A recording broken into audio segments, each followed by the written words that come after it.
Гүлжан, мен ағайын туысқандардың арасында ше дым абыройым қалмай баратыр ғой.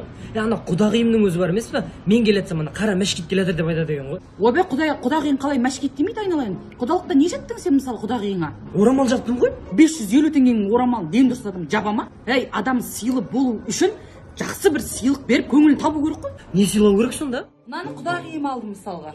Норко жеңі. Қайнапкелеріме мына королевский билерден екеуін алдым, пожалуйста, егізбет. Мынау таза барқынан енем алдым ал. Мынау 80 жастағы атамызға. Мынау жеңгелерге. Абысын тату болса шапан көп деген осы екен. Абысынға. Жас қайын сіңілдерімді осымен таң қалдырамын. Гүлжан, өзіме әдем жараса деген, қалай? Ой, өзіне жабыстыра беретін ес, құдағиыңа деп атырмын, құдашаларға деп атырмын.